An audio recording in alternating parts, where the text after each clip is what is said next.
우리가 인생을 살아가면서 삶 속에서 일어나는 모든 일들을 다 이해할 수 있을까요? 아마도 이해하지 못할 것입니다. 왜냐하면 우리 삶의 현실에는 부조리하고 부당하며 납득할 수 없는 일들이 너무나 많이 있기 때문입니다. 직장에서 당하는 부당한 일도 있습니다.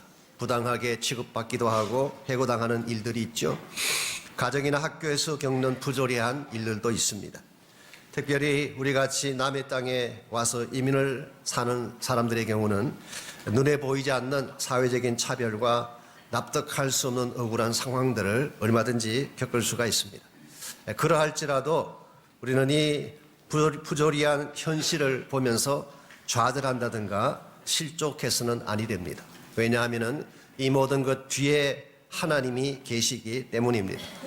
혼자 반 듯 보이고 부당한 듯 흘러가는 것처럼 보이지만 이 모든 현상 뒤에는 하나님께서 계시고 하나님께서 모든 것을 다 보시고 다스리시고 계시기 때문에 이런 측면에서 세상이 어떻게 흘러가든 사람들이 나를 어떻게 핸들하든 상관하지 아니하고 이 모든 것을 주권적으로 다스리시는 하나님께 나아가서 하나님의 은혜와 능력을 붙잡는 것이 참으로 중요합니다. 이와 같이 주어진 여건이나 현실에 상관없이 하나님을 붙들게 되면 그때 하나님께서 정녕 우리에게 보여주시기를 원하시는 복을 보게 되고 하나님 우리를 이끄시는 방향을 따라 바르게 달려갈 수가 있습니다. 긍정의 힘이라고 하는 책에 보면은 이런 이야기가 나옵니다. 어떤 회사의 큰 공장에 18륜 18휠러라고 하는 큰 트럭이 있죠. 그 디젤 트럭을 수리하는 기계공이 있었습니다. 최고의 기술을 가진 미케닉이었다고 합니다. 그래도 불구하고 회사 안에서 오랫동안 부당한 대우를 받았습니다. 열심히 일했음에도 불구하고 아무도 알아주지 않았습니다. 술자리에 참석하지 않는다는 이유 하나 때문에 따돌림을 당하기도 하고 또한 동료들이 그를 도울 일이 있으면 돕지도 않았습니다. 그래서인지 모르지만 지난 7년 동안 이 사람은 어떤 성진도 하지를 못하고 회사가 제공하는 어떤 혜택도 받지를 못했습니다. 봉급도 올려주지 않는 가운데에 7년을 일한 것입니다. 누가 봐도 부당하고 억울한 상황이 아닐 수가 없습니다. 그럼에도 불구하고 이 사람은 지난 7년 동안 성실하게 최선을 다해 일함으로 매년 최고의 성과를 올렸습니다. 그랬더니 어느 날 사장님이 이 사람을 불렀습니다. 이 말단 직원으로서 사장의 얼굴을 뵙는다는 것이 보통 일이 아닙니다. 그랬는데 이 사장님이 하는 말씀이 내가 이제 곧 은퇴할 시기가 가까우는데 나 대신 회사를 맡을 사람을 찾고 있었다. 자네가 맡으면 어떻겠느냐 그렇게 이야기했어요. 이 기계공이 깜짝 놀라서 아니 제가 어떻게 그 큰 회사를 제가 무슨 자격으로 그런 일을 할 수가 있겠습니까? 그때 사장이 이렇게 설명을 했습니다. 사실은 내가 지난 7년 동안 자네를 뒤에서 지켜보았다.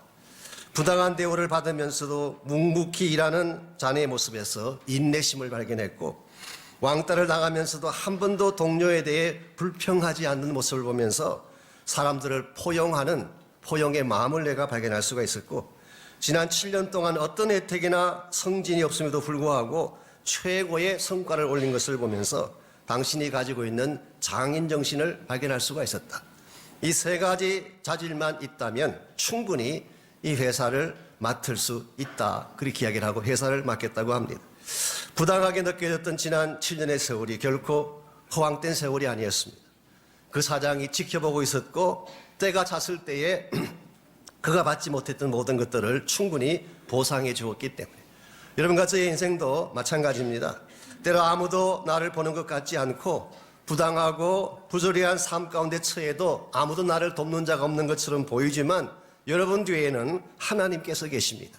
하나님께서 보고 계시고 다스리고 계시고 부당한 듯 빼앗겼던 것처럼 보였던 여러분의 삶의 현장을 하나님의 것으로 보상하시고 채워주셔서 넉넉하게 하시는 것입니다. 이런 면에서 우리 그리스도인들은 이 땅을 살아가면서 어떤 현실을 맞을지라도 어떤 부당하고 합당하지 아니한 그런 대접을 받는다고 할지라도 그것 때문에 낙심할 것이 아니라 그럴수록 하나님께 나아가야 됩니다.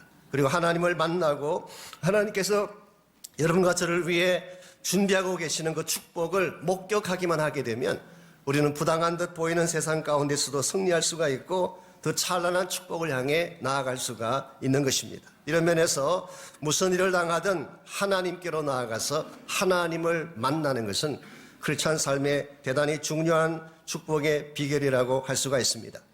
오늘 같이 봉독한 본문에 보시면은 불의한 현실에도 불구하고 하나님께 나갔기 때문에 하나님께서 예비하신 축복과 삶의 진정한 의미를 깨닫게 되었던 한 시인의 고백이 오늘 본문에 기록된 내용입니다. 이 시편 73편의 말씀은 표지에 나와 있는 것처럼 아삽이라고 하는 사람이 쓴 시입니다. 이 아삽이라고 하는 사람은 구약 성경에 보면은 여러 명이 나옵니다. 최소한 4명 정도가 구약에 소개가 되고 있는데요. 그중에 시편을 기록한 아삽은 고라 자손으로서 다윗 시대에 이 성전의 찬양을 담당했던 책임자 중 한 명이었어요. 다윗 시기에 3명의 성전의 악사가 있었는데 아삽과 헤만과 에단이라는 3명이 있었는데 역대상 16장 말씀에 하면 그 중에 아삽이 두목이었다고 그렇게 기록이 되어 있습니다. 그러므로 성전 찬양의 총책임자라고 보면 될 것입니다. 혹시 여러분 기억나실지 모르지만 민수기 16장에 보게 되면 고라라고 하는 사람이 모세와 하나님을 대적해서 반역을 한 사건이 기록되어 있습니다.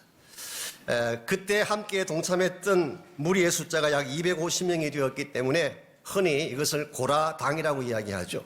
이 고라당은 사실 고라는 이 모세의 사촌입니다. 사촌인데 아론과 모세가 이스라엘의 리더십 갖는 것을 보고 못마땅하게 여기고 질투한 나머지 반역을 일으킨 것입니다. 그때 하나님께서 굉장히 진노하셨어요. 이것은 모세에 대해서 against한 것이 아니라 하나님을 대적한 것으로 보았기 때문에 그래서 땅이 갈라지고 그 속에 사람들이 침몰당하게 되고 땅에서 불이 솟아나와서 모든 자들을 다 죽게 하게 한 사건이 민수기 16장에 기록이 되어 있습니다. 이런 면에서 고라의 자손이라고 하는 이 사람들은 엄격하게 말하면 반역자의 후손입니다. 우리 한국식으로 표현하자면 역적의 후손들이라고 부르습니다. 결코 명예로운 후손들이 아니었습니다. 아마 한국 사회 같았으면 멸족을 당해도 마땅할 그런 사람들인데 하나님은 이들에게 긍휼을 베풀어 주셔서 그 고라의 자손들에게 3가지 중요한 사역을 맡기셨습니다. 첫 번째가 성전 문지기로 사용해 주셨어요. 성전을 드나들게 하는데 책임자가 되게 한 것입니다. 두 번째는 빵 굽는 자로 쓰임받게 했습니다. 여기서 빵을 굽는다고 하는 것은 요리사가 됐다 그런 뜻이 아니라 성전에는 진설병이라고 하는 빵을 널 구워서 올려야 됩니다. 그러므로 굉장히 신령하고 중요한 일이죠. 그리고 3번째로 허락하신 것이 찬송하는 자. 이게 찬송하는 자로 그 후손들을 세워주신 것입니다. 그래서 오늘 말씀 속에 등장하는 아삽은 그 중에서 찬송하는 고라의 후손 중에 한 명이라고 보면 됩니다. 이런 측면에서 우리가 한번 생각해 보면 고라라고 하는 사람은 하나님의 특별한 은총을 입은 케이스라고 부를 수가 있습니다.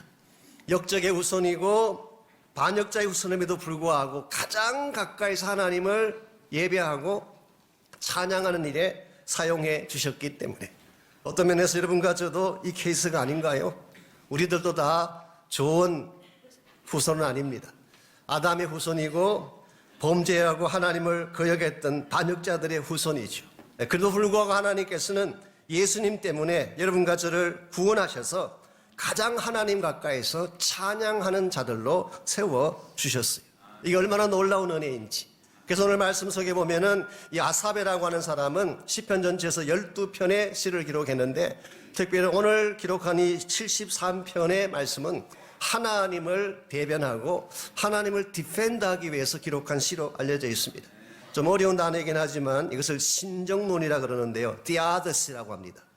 Theodicy, 디아더시라는 단어로 쓰는데 이것은 악의 존재 속에서 하나님의 선하심을 디펜드하는 신학을 theodicy, 신정론이라고 부릅니다. 영어로 표현하면 to defend the goodness of God in the midst of the evil. 악한 것들 가운데서 하나님의 선하심을 디펜드하는 것.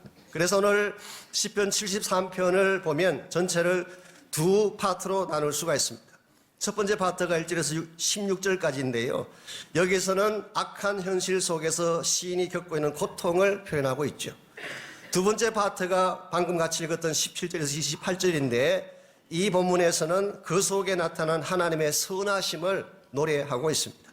먼저 1절에서 16절을 잠깐 보시면 제가 1절에서 3절까지를 읽겠습니다. 하나님이 참으로 이스라엘 중 마음이 정결한 자에게 선을 행하시나 나는 그의 넘어질 뻔하였고 나의 걸음이 미끄러질 뻔하였으니 이제 내가 악인의 형통함을 보고 오만한 자를 질투하였기 때문이라. 여기 넘어질 뻔하였다, 미끄러질 뻔하였다 이 표현이 나오죠. 이것은 넘어졌다는 뜻일까요, 아닐까요? 여러분, 죽을 뻔한 것이 좋습니까? 살 뻔한 것이 좋습니까? 많은 분들이 살 뻔한 것이 좋다고 이야기하세요. 그 대답은 맞을 뻔한 대답이에요. 틀린 대답입니다. 살 뻔했다고 하는 것은 죽었다는 뜻입니다.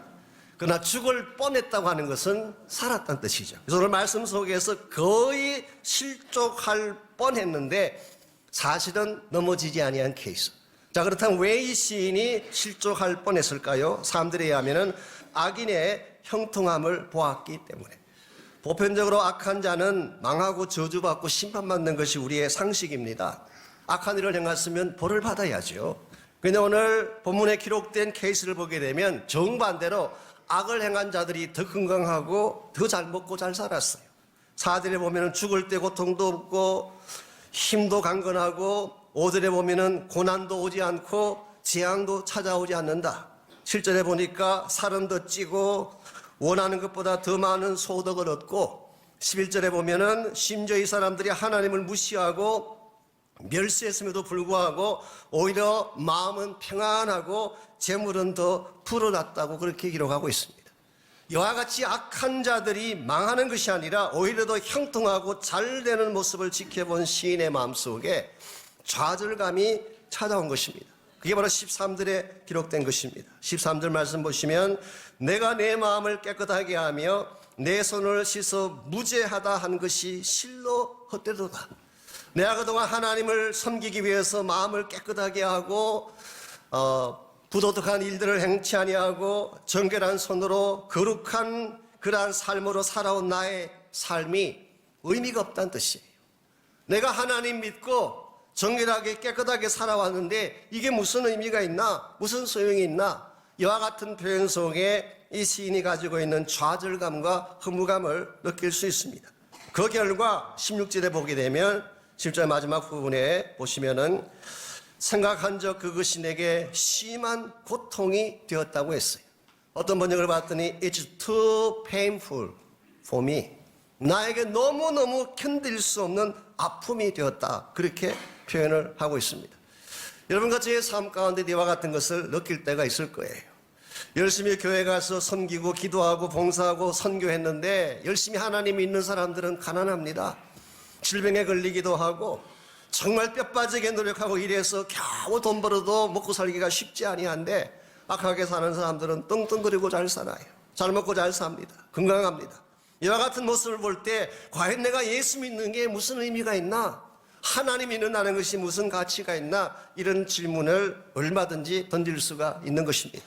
이와 같이 악한 자들의 형통을 보며 그들의 잘되는 모습 보면서 고통과 좌절을 느꼈던 이 시인이 17절 말씀에서 큰 반전이 일어나는 것을 볼 수가 있습니다. 17절 볼까요? 하나님의 성소에 들어갈 때에야 그들의 종말을 내가 깨닫게 되었습니다. 자, 지금까지 세상만 볼 때에 사람들의 형태만 볼 때는 마음이 상하고 허무하게 느껴졌는데 어느 순간 하나님이 계시는 성소에 들어간 것입니다. 여기서 성소라고 표현된 것은 sanctuary입니다. maybe 지성소를 의미할 가능성이 있습니다. 하나님께서 계시는 하나님의 그 존전 앞에 서게 되는 순간 비로소 깨닫게 된 사실이 있었다. 악한 자들을 하나님이 어떻게 다루실지를 깨달은 것입니다. New Living Translation에 보니까 27절의 마지막 부분을 이렇게 번역했어요. I finally understood the destiny of the wicked. 악한 자들의 운명을 내가 비로소 깨닫게 되고 알게 되었다. 여러분들, 우리가 성소에 들어가서 하나님을 만나게 될 때까지는 우리 인생의 실체를 알 수가 없습니다. 껍데기만 보는 것입니다. 주어진 현실만 보고 잘 산다, 못 산다 평가하는 것입니다. 인생에 주어지는 현상만 보고 행복하다, 불행하다 그렇게 말하는 것입니다. 세상 사람들이 평가하는 평가의 기준에 따라서 좌절되기도 하고 상처받기도 하고 힘들어하기도 하는 것입니다. 이와 같은 모든 것들은 진짜를 본 게 아니에요. 성소에 들어가서 하나님을 만나는 순간 눈이 뜨지게 됩니다. 그때 진짜 우리가 보아야 될 삶의 진실을 목격하게 되는 것이죠. 이것이 신앙의 놀라운 측면입니다. 구약에 나오는 욥의 케이스가 바로 이 케이스 아닙니까? 욥은 자기가 의인인 줄 알았어요. 자기는 허물이 없는 줄 알았어요. 그랬더니 욥이 전능하신 하나님, 완벽한 의를 갖추신 하나님 앞에 서는 순간 비로소 자신의 실체를 보게 됩니다. 자기가 얼마나 허물 많은 죄인인가를 고백하게 돼요. 죄를 뒤집어쓰고 회개하는 기도를 드린 후에 욥기 42장 5절에 보게 되면 내가 비로소 눈을 떠서 주를 뵙는다고 고백을 했어요. 이게 신앙 체험이에요. 신약 성경에 나오는 사도 바울의 경우도 유사합니다. 사도 바울은 본인이 의로운 줄 알았어요. 본인이 잘난 줄 알았어요. 자신에게는 아무런 흠집이나 문제가 없는 줄 알았어요. 공부 많이 했지, 율법 잘 알고 있지, 모자랄 게 뭐가 있어요. 이와 같이 교만한 마음으로 더 많은 크리스찬들을 핍박하기 위해 다메섹으로 가다가 살아계신 예수님 만나게 됐어요. 주님을 목격하는 그 순간 비로소 바울의 눈이 떠진 것입니다. 내가 지금까지 안다고 생각했던 것이 껍데기라는 사실을, 율법에 대해서 많은 이야기를 했지만 율법의 핵심인 그리스도를 몰랐다는 사실을 깨닫고 비로소 그는 자신의 죄인됨과 그리스도 외에는 자랑할 것이 없음을 고백하는 위대한 하나님의 사람이 된 것입니다. 여러분과 저의 삶 가운데도 이와 같은 성소 체험이 필요합니다. 정말 성소에 들어가서 하나님을 진실로 만나는 체험, 이것이 주어지지 아니하면 여러분의 인생의 참 의미는 발견될 수가 없고 여러분 여전히 수락을 행하며 혼란해하며 달려갈 수밖에 없습니다. 르가레 목사님이 쓰신 책에 보게 되면은 그 안드레이 비토프라고 하는 러시아 소설가에 대한 이야기가 나옵니다. 그 첫 부분에 나오는데요.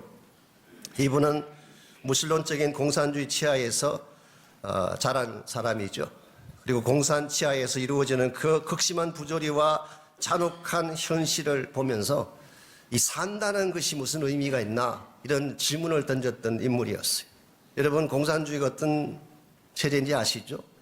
합리적이라는 것이 없습니다. 죽이고 처형하고 이건 인간으로서 설명할 수 없는 그와 같은 잔혹한 일들이 벌어지는 세계가 공산주의 국가입니다. 이와 같은 것을 목격했던 이 안드레이 비토프가 27살 되던 해에 레닌그라드라고 하는, 요즘은 이름이 바뀌었습니다. 세인트 피터스버그라고 바뀌었는데요. 그래서 지하철을 타고 가다가 누가 붙여놓았는지 한 개의 글귀를, 그 열차에 붙어있는 글귀를 보게 됩니다. 이걸 번역하면 영어로 이렇게 번역할 수 있는 글귀였어요. Without God, life doesn't make sense. 하나님이 없다면 life doesn't make sense. 하나님이 없다면 삶은 아무런 의미가 없다. 만약 하나님이 계시지 않는다면 이 고통스러운 현실을 버텨야 될 이유가 과연 무엇인가? 만약 하나님이 계시지 않는다면 이 부조리한 삶을 통과해서 끝까지 살아가야 될 이유가 무엇인가? Without God, life doesn't make any sense. 그때 이 안드레이 비토프가 비로소 하나님이란 존재를 인식하게 되고 하나님이란 존재를 알게 되는 그 순간 그의 삶 속에 빛이 비치기 시작하고 새 삶이 전개되었다고 하는 스토리입니다. 오늘 우리가 하나님을 만나기 전까지 절대로 인생의 퍼즐은 풀리지 않습니다. 인생에 일어나는 수많은 문제들 맥센스하지 않아요. 왜 살아야 되는지, 무엇을 해야 되는지, 어떤 목적으로 살아가야 되는지 전혀 알려질 수가 없는 것이죠. 그러나 성소에 들어가 하나님을 만나면 달라질 수가 있습니다. 여러분 한 분 한 분에게 이 성소 체험이 있기를 축원합니다. 저희 교회가 2017년을 시작할 때 성막에서 시작했어요. 성막에 가득 찬 영광. 이제 2017년을 마감하는 마지막 주일날 저는 성막에서 한 해를 마감했으면 좋겠어요. 우리 성막의 영광으로 출발했던 한 해의 삶이 이제 성막 안에 들어와서 하나님을 다시 만남으로 마감되어질 때, 그때 인생이 가장 건강하고 아름다워지는 것입니다. 여러분과 제가 성소에 들어가서 이 하나님을 만나게 되면 어떤 진실을 깨닫게 될까요? 첫 번째로 우리가 성소에 들어갔을 때의 심판에 대한 진실을 깨닫게 됩니다. 하나님은 심판하신다, 이 사실을 성막에 들어가서 하나님을 만났을 때 비로소 알게 되는 것입니다. 18절에서 20절까지를 보시면은 하나님께서 과연 악한 자들을 어떻게 다루실지가 구체적으로 잘 나와 있습니다. 18절, 주께서 참으로 그들을 미끄러운 곳에 두시며 파멸에 던지시나니. 하나님은 악한 자들을 파멸 속에 집어넣으십니다. 19절, 그들이 어찌하여 그리 갑자기 황폐되었는가, 놀랄 정도로 그들을 전멸하였나이다. 이 갑자기 황폐되었다 그랬는데 옛날 번역인 한글 개혁에는 졸지에 그렇게 번역했어요. 저한테는 그게 훨씬 더 마음에 와닿는데, 졸지에 황폐하여 놀랄 정도로 망하게 되었다. 영어 번역은 suddenly and completely swept away. 갑자기 완전히 그냥 물결에 휩쓸려 가듯이 그들이 다 망하게 된 사실을 묘사했어요. 20절 말씀, 주여 사람이 깬 후에는 꿈을 무시함 같이 주께서 깨신 후에는 그들의 형상을 멸시하리이다. 지금까지 그들이 자랑했던 수많은 형통의 모습들, 이게 찬란해 보였지만 꿈과 같은 것입니다. 아침 일어나면 다 사라지는 꿈처럼 아무것도 아닌 거예요. 주님이 깨신 후에는 그들의 자랑이 다 소멸되어지고 그들을 기다리고 있는 것은 심판밖에 없음을 설명하고 있습니다. 하나님이 악한 자들을 그냥 두시는 게 아니에요. 하나님의 때까지 기다리시는 것뿐이에요. 하나님이 잠에서 깨어나실 때가 되면, 하나님이 등장하실 때가 되면 하나님 반드시 부당한 이 세상을 심판하십니다. 다스리고 공의로 심판해서 악한 자들은 악한 벌을 받도록 하나님께서는 반드시 처리하실 것입니다. 이런 측면에서 혹시라도 악인의 형통 때문에, 악한 자들이 잘 되는 것 때문에 고민하는 분이 계신다면 성경 보셔도 돼요. 하나님이 알아서 하실 거예요. 염려하지 마세요. 하나님이 알아서 악한 자들은 다 심판하시고 전부 다 다스릴 것입니다. 그런데 한 가지 더 점검해야 될 중요한 사실이 있어요. 그렇다면 과연 나는 괜찮은가라는 질문이에요. 이번 하나님의 심판은 악한 자들이라고 평가된 그 자들에게만 올까요? 저는 그렇게 생각하지 않습니다. 여러분과 저를 포함한 모든 자들에게 다 해당됩니다. 왜냐하면 우리 모두는 죄인이기 때문에. 우리 가운데 하나님의 심판을 벗어날 수 있는 자가 과연 있을까요? 세상에서 사기치고 세상에서 악한 짓을 했던 그 사람들만 심판의 대상이고 여러분과 저는 심판의 면제 대상일까요? 절대 그렇지 않습니다. 우리도 똑같은 죄인이고 우리도 똑같이 하나님의 영광에 이르지 못했던 존재이기 때문에, 그럼에도 불구하고 우리 모두에게 부인할 수 없는 현상 하나가, 이는 한국 사회나 미국이나 마찬가지입니다. 자신의 허물에 대해서는 잘 보지 않아. 한국에서도 뭐 적폐청산이니 사회정환이 할 때 항상 전제가 있습니다. 자기는 빼고 다른 사람들을 말하는 것입니다. 항상 다른 사람들이 대상이지 본인은 그 대상이 아니에요. 그래서 한국에서 자주 화자되는 사자성어가 하나 있죠. 내로남불이라고 하는 유명한 단어가 있습니다. 내가 하면 로맨스요, 남이 하면 불륜이라는 약자, 내로남노라고 하는.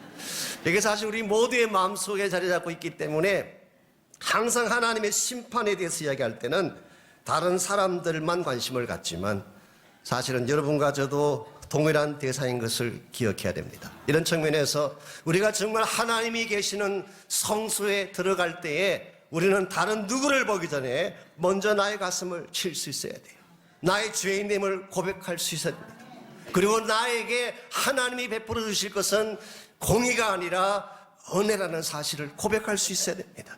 우리가 하나님께 구할 것은, 이것은 제 말이 아이언 사이다는 목사님이 하신 말씀인데요, 우리가 하나님께 구할 것은 공의가 아니라 은혜라고 했어요.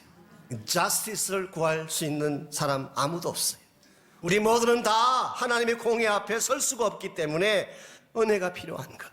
그래서 우리는 예수 그리스도의 십자가 보혈이 필요한 것입니다. 그분을 통해서만 우리의 모든 심판이 소멸되어지고 구원받을 수가 있기 때문에 이런 면에서 이제 한 해가 저물어가는 마지막 주일을 우리가 보내고 있는데요. 여러분이 지난 1년을 다시 한번 돌아보시는 시간 가지시기 바랍니다. 여러분 지난 1년은 괜찮았나요? 혹시라도 형제에게 자매에게 주변 사람들에게 잘못한 것 불의하게 행한 것 없을까요? 사랑하지 못하고 용서하지 못하고 그들에게 아픔을 안겼던 일들이 혹시 생각난다면 여러분 이 해가 지나가기 전에 먼저 주께 나가서 자복하고 하나님의 사유하심의 음성을 듣고 새해를 시작하시기를 바랍니다. 우리가 성소에 들어갈 때 첫 번째로 알게 되는 것은 하나님의 심판에 대한 진실입니다. 두 번째로 치유에 대한 진실을 깨닫게 됩니다. 하나님은 그의 임재를 통해서 나의 죄인됨을 보여주실 뿐만 아니라 즉 나의 죄인됨의 실체를 알게 하실 뿐만 아니라 나를 치유하시고 새롭게 하심도 보여주십니다. 이게 참 놀라운 은혜가 아닐 수가 없습니다. 21절에서 23절까지를 보면 하나님이 어떻게 우리들을 치유하시는지가 나와 있어요. 21절 내 마음이 산란하며 내 양심이 찔렸나이다. 여기서 산란하다는 이 말의 뜻이 혼란하다 그렇게 볼 수도 있겠지만 영어 번역에서는 쓰다 그렇게 번역해요. bitter.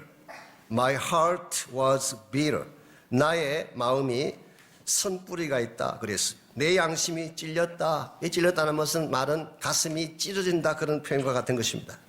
I was all torn up inside. 나의 내면이 찢어지고 갈라졌다.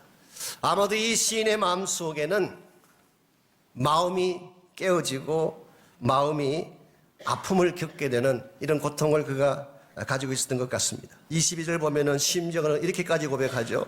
내가 이같이 우매무지함으로 주 앞에 짐승 같다. 얼마나 본인의 모습이 누추하게 보였으면 짐승 같다고 표현했겠어요. maybe 하나님을 의심하고 이번 하나님을 억휴정했던 자신의 무지를 그는 책망하고 있는 것 같습니다. 얼마나 내가 하나님 앞에 무지했는지 마치 짐승처럼 밀어냈던 자신을 고백한 것이죠. 이와 같이 가슴에 선뿌리가 있고 가슴이 찢어지는 아픔이 있고 우매하고 밀어내서 짐승처럼 행하였던 시인이지만 23절 볼까요?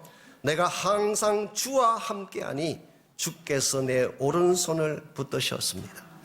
이와 같이 상처를 가진 자, 이와 같이 부족하고 무지함을 가진 자이지만 주님이 나와 함께 하시고 주님이 오른손으로 나를 붙드셨다고 고백합니다. 여기서 오른손으로 붙들었다는 이 말의 뜻은 사랑으로 붙잡아 주셨다 그런 뜻입니다. 그래서 페이출기라고 하는 주석가는 23절을 다음과 같이 번역을 했어요. 이와 같은 나의 어리석음에도 불구하고 나는 주의 인자하심 속에 있나이다. 이것이 하나님 여러분과 저를 치료하시는 첫 번째 방법이에요. 우리는 깨어지고 부서졌지만 하나님은 1차적으로 사랑으로 만져주십니다. 이 사랑의 타치, 이것이 하나님 치유의 첫 단계예요. 그러나 여기서 멈추지 않고 24절을 볼까요?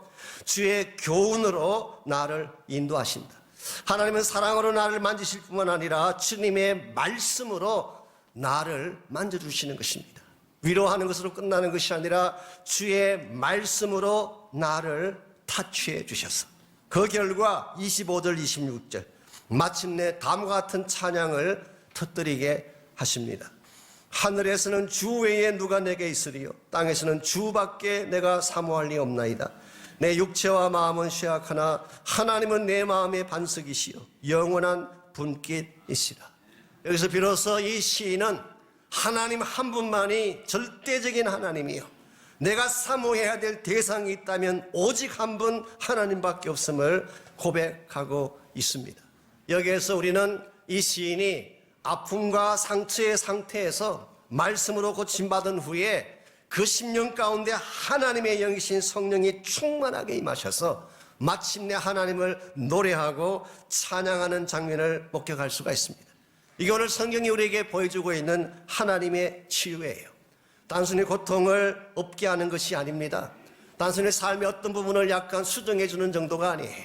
내 마음속에 하나님으로 가득 차게 해서 찬양과 경배가 터져나오게 하는 것, 이게 진정한 차원의 회복이고 진정한 차원의 치유라고 말할 수가 있습니다. 오늘 여러분과 저의 삶 가운데도 여러 가지 많은 아픔이나 고통들이 있을 것입니다.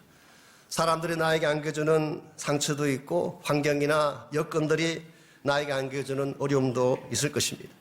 이런 이와 같이 나를 짓누르는, 나를 찌르는 가시나 상처들이 주어졌을 때 이걸 여러분들은 어떻게 핸들하시는지, 원망한다고 될까요? 혹은 사회 불의에 대해서 항거하고 대어든다고 문제가 떠나갈까요? 그것만으로 충분하지 않습니다. 오늘 많은 사람들이 나에게 주어지는 아픔을 바르게 핸들하지 못하기 때문에 심지어는 자기 목숨을 끊는 케이스도 보게 돼요. 특히 한국에 보게 되면 유명한 탤런트나 가수들이 그런 일을 많이 하잖아요. 얼마 전에도 종현인가 하는 형제가 목숨을 끊지 않았습니까? 저는 그 모든 디테일한 내용은 모르지만 그가 남겼던 뉴스에 이런 글귀가 나옵니다. 난 속에서부터 고장이 났다. 천천히 날 갉아먹던 우울은 결국 나를 집어삼켰고 난 그걸 이길 수 없었다. 이런 고백을 적었어요. 외형은 참 화려해 보였는데 가면 많은 사람들이 환호하며 박수를 받았는데 자기의 심령 가운데는 서서히 갉아먹어가는 마음의 질병이 있었다는 거예요. 이와 같은 마음의 질병을 단순한 위로만으로 치유가 되겠습니까? 의지를 가지고 끊는다고 되겠어요? 이와 같은 마음의 질병은 성소로 나갈 때 치유가 가능합니다. 하나님을 만나야 됩니다. 성령의 타치를 받고 말씀의 타치를 받고 하나님의 사랑을 경험하게 될 때 하나님이 이와 같이 깨어진 우리를 서서히 회복하셔서 하나님의 영광이 되게 하고 건강하고 존귀한 존재로 만들어 가시는 것입니다. 언젠가 저에게 오셔서 간증하며 찬양했던 하득교라고 하는 찬양사님이 계시죠. 이분이 이 지역에 와서 공부하실 때 저에게 오셔서 이렇게 간증도 하고 찬양도 해주셨는데요. 가시나무라고 하는 노래를 지었다. 혹시 아시나요? 시인과 촌장이라고 아시나요? 그래도 잘 모르시면 할 수 없고요. 이분이 간증 중에 10살 때 부모가 이혼을 하고 한마디로 부모가 이혼하고 다 떠나버리고 나니까 돌볼 자가 아무도 없었대요. 10살 때부터 고아처럼 자랐대요. 어디 가도 마음 붙일 곳이 없고 자기 아픔을 토로할 때도 없고 누굴 만나도 사랑을 느낄 수가 없고 이와 같이 아무도 돌볼 자가 없고 아무도 케어할 자가 없을 때에 그때 이분이 그때마다 나가서 했던 것이 하나님께 나가서 찬양한 것입니다. 온 세상 다 나를 버려도 주 예수 안 버려. 이 찬양을 그가 수없이 부르면서 하나님의 그 찬양 가운데 임하시는 하나님의 그 임재를 경험하고 그가 치유받고 회복된 간증을 오래전에 하셨어요. 오늘 여러분의 마음 가운데도 남들에게 다 알릴 수 없는 여러분만의 고통과 정말 서서히 마음을 갉아먹는 질병을 가지고 계신지 모릅니다. 여러분들 절대로 아픔을 아는 채 이 해를 넘기지 마십시오. 고통과 손뿌리를 가진 채 웃는 척 행복한 척 그렇게 가장하지 마십시오. 하나님께 나가시기 바랍니다. 보좌 앞에 나가셔서 하나님의 만지심을 구하고 사랑을 구하고 말씀을 구하고 성령의 임재를 구하시기를 바랍니다. 그때 하나님이 우리를 치유하실 것이기 때문에 이와 같이 우리가 성소에 들어가서 하나님을 만나게 되면 1차적으로는 내가 누구인지를 알게 됩니다. 죄인이라는 사실, 심판의 대상이라는 사실. 두 번째로 이와 같은 나를 고치고 치유하시는 하나님의 진실을 알게 됩니다. 마지막 세 번째로 우리가 성소에 들어갔을 때 비로소 알게 되는 것이 진정한 축복이 무엇인가를 알게 되는 것입니다. 축복의 진실을 깨닫게 되는 것. 28절 말씀 보시면 오늘 이 시편의 결론이면서 진정한 차원의 축복이 무엇인가에 대한 데피니션이 28절에 기록이 되어 있습니다. 하나님께 가까이함이 내게 복이라. 내가 주 여호와를 나의 피난처로 삼아 주의 모든 행적을 전파하리이다. 하나님께 가까이함이 나의 복이라. 오늘 본문에서 시편은 돈 많이 버는 것이 복이라고 말하고 있지 않습니다. 출세하고 성공하는 것이 복이라고 말하고 있지 않습니다. 큰 부동산 구입하고 떵떵거리며 사는 것이 복이라고 말하고 있지 않습니다. 하나님께 나아가는 것이 That's my blessing. 이것이 나의 복이라고 말합니다. 왜 이와 같은 고백을 했을까요? 하나님 한 분을 만나면 모든 것을 가질 수 있기 때문에. 오늘 많은 분들이 이 사실을 잘 모르세요. 여러분, 세상 성공이나 세상 물질적인 부라고 하는 것이 영원한 것일까요? 여러 차례 말씀드린 것처럼 일시적입니다. 가변적입니다. 더 정확하게 표현하면 내가 소유한 것 중에 내가 이 세상 떠날 때 가져갈 것 한 개도 없어. 다 놓고 가야 돼요. 이건 진정한 차원의 블레싱이 아닙니다. 일시적인 거예요. 가변적인 거예요. 근데 하나님은 그렇지 않습니다. 그분 안에 물질의 축복도 있고 권세도 있고 능력도 있고 부귀나 영화도 물론 있습니다. 그러나 그분 안에 참된 차원의 생명이 있고 기쁨이 있고 평안이 있고 영원한 우리의 본향이 그분 안에 있기 때문에 우리가 그분을 만나게 될 때까지 우리는 진정한 차원의 복을 누릴 수가 없습니다. 우리가 만일 일평생 동안 하나님 앞에 간구해야 될 한 가지 가장 중요한 기도 제목이 있다면 하나님 자신을 구하는 것입니다. 하나님이 내 인생의 최고의 복인 것을 선포할 때 여러분이 엉뚱한 세상적인 것에 얽매이지 아니하고 바른 목적과 가치를 향해 달려갈 수 있습니다. 시편 16편에 보게 되면 다윗은 어떤 고백을 했나요? 주 밖에는 나의 복이 없습니다. 다윗만큼 가진 것이 많은 자가 어디 있어요? 왕권을 가지고 물질을 가지고 온 이스라엘 영광을 다 소유한 자지만 다윗에게서 다른 것은 아무 가치가 없어요. 주 밖에는 나의 복이 없습니다. 이 고백이 있을 때에 우리가 하나님의 자녀답게 살아갈 수가 있고 설사 현실이 우리를 속이고 납득할 수 없는 부주의한 일들이 우리 삶 가운데 가득 넘쳐난다고 할지라도 우리는 그게 연연하지 아니하고 기쁨 가운데에 바른 삶의 의미를 찾아 하나님의 목적을 향해 바르게 달려갈 수가 있습니다.